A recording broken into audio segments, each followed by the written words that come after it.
नमस्कार दोस्तों। बुधवार की व्रत कथा कुछ इस प्रकार से है। एक समय की बात है, एक व्यक्ति का विवाह हुए कई वर्ष बीत गए। विवाह के बाद उसकी पत्नी एक बार अपने मायके गई हुई थी, तो पत्नी के मायके में रहने के कई दिनों बाद उसका पति अपनी पत्नी को विदा करवाने के लिए ससुराल पहुंचा। ससुराल में कुछ दिन तक रहने के बाद वह पत्नी को मायके से विदा करने की बात अपने सास ससुर से कहता है। तो बुधवार का दिन होने के कारण उसके सास ससुर ने कहा कि इस दिन बेटी ससुराल से नहीं जा सकती, इस कारण विदाई नहीं हो सकती। लेकिन वह व्यक्ति नहीं माना, अपनी पत्नी को मायके से विदा कराकर अपने घर की तरफ चल दिया और रास्ते में जाते वक्त पत्नी को बहुत तेज से प्यास लगी। तब पति पानी की तलाश में इधर उधर भटकने लगा। काफी देर के बाद जब वह पानी लेकर वापस लौटा तो उसने देखा कि पत्नी के पास उसी की वेशभूषा में कोई अन्य व्यक्ति पत्नी के संग बैठकर बातें करता हुआ दिखाई दिया। अब दोनों व्यक्ति आपस में लड़ने लगे। पहले व्यक्ति ने गुस्से में अपने दूसरे व्यक्ति से पूछने लगा कि वह कौन है, क्यों उसकी पत्नी के साथ बैठकर बातें कर रहा है। फिर आपस में लड़ने लगे। दूसरे व्यक्ति ने भी कहा कि ये मेरी पत्नी है। दोनों के बीच भयानक लड़ाई होने लगी। तब वहां पर कोई सिपाही आ गए और इसी से उसके असली पति के बारे में पूछने लगे। दोनों व्यक्ति को देखकर स्त्री हैरान हो गई, कौन मेरा पति है? तो वह दुविधा में पड़ गई, क्योंकि दोनों एक जैसे ही लग रहे थे। तो वह पहला व्यक्ति परेशान होकर मन में कहा कि भगवान, ये कैसी आपकी लीला है। तभी आकाशवाणी हुई कि बुधवार के दिन पत्नी को विदा करवाकर नहीं ले जाना चाहिए था। यह सब सुनकर पहला व्यक्ति समझ गया कि यह भगवान बुद्ध की लीला है। फिर वह व्यक्ति बुद्धिदेव से प्रार्थना करने लगा, क्षमा मांगने लगा। फिर फौरन ही बुद्धिदेव अंतर्धान हो गए। अब उस व्यक्ति को अपनी पत्नी मिल गई। तभी से हर दिन बुधवार के दिन भगवान गणेश की पूजा करने लगे और व्रत करने लगा। ये थी आज की बुधवार की व्रत कथा। हरे कृष्णा। नमस्कार दोस्तों, मैं रीना आपके अपने चैनल रीना के चैनल में स्वागत करती हूँ। तो बुधवार के व्रत में शाम को आप क्या खा सकते हैं और क्या नहीं खा सकते। तो धर्म ग्रंथों के अनुसार बुधवार का व्रत किसी भी माह के शुक्ल पक्ष के बुधवार से शुरू करना चाहिए और इसके लिए 7, 11, 21 बुधवार व्रत का संकल्प ले। आखिरी बुधवार के दिन पूजा पाठ दान के बाद उद्यापन कर दे और बुधवार के दिन व्रत रखने पर जीवन में सुख समृद्धि आती है और समय सही व्यतीत होता है। अब हमें बुधवार के व्रत में क्या खाना चाहिए। तो शाम के समय में आप फलाहार कर सकते हैं अगर आप बुधवार का उपवास करते हैं। बुधवार के दिन व्रत के दौरान एक समय ही खाना ग्रहण करना चाहिए और इस दौरान आप हरी मूंग की दाल का हलवा खा सकते हैं, दही खा सकते हैं।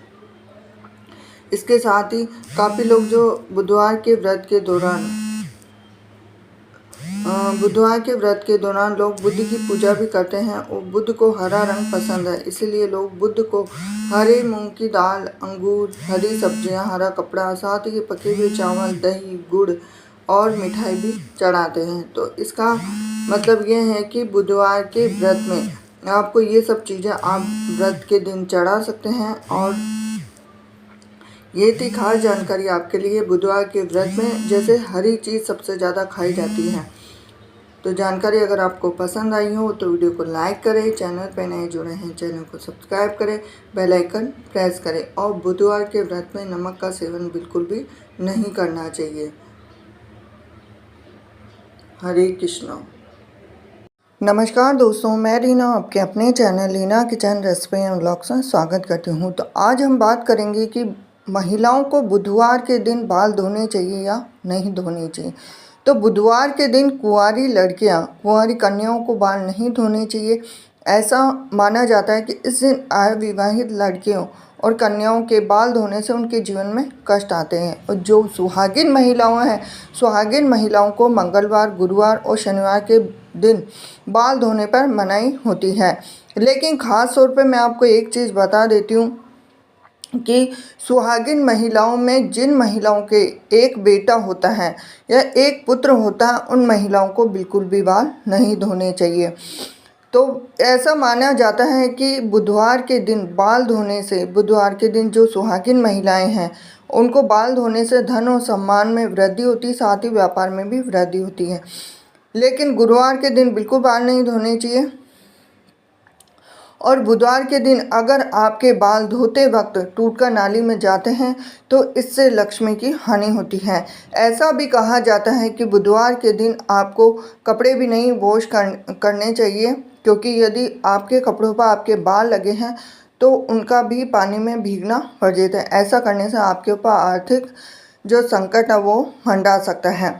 तो मैं आपको खास तौर पे सुहागिन महिलाएं तो बाल धो सकती है, लेकिन जिनके एक पुत्र है, आपकी बेटी कितनी भी हो, कन्या कितनी भी हो, लेकिन एक पुत्र होता है तो एक बेटे की माँ होती है, उसको बिल्कुल भी बुधवार के दिन बाल नहीं धोने चाहिए। तो जो पुरानी कहावतें जो बनाई गई हैं वो सही बनाई गई हैं।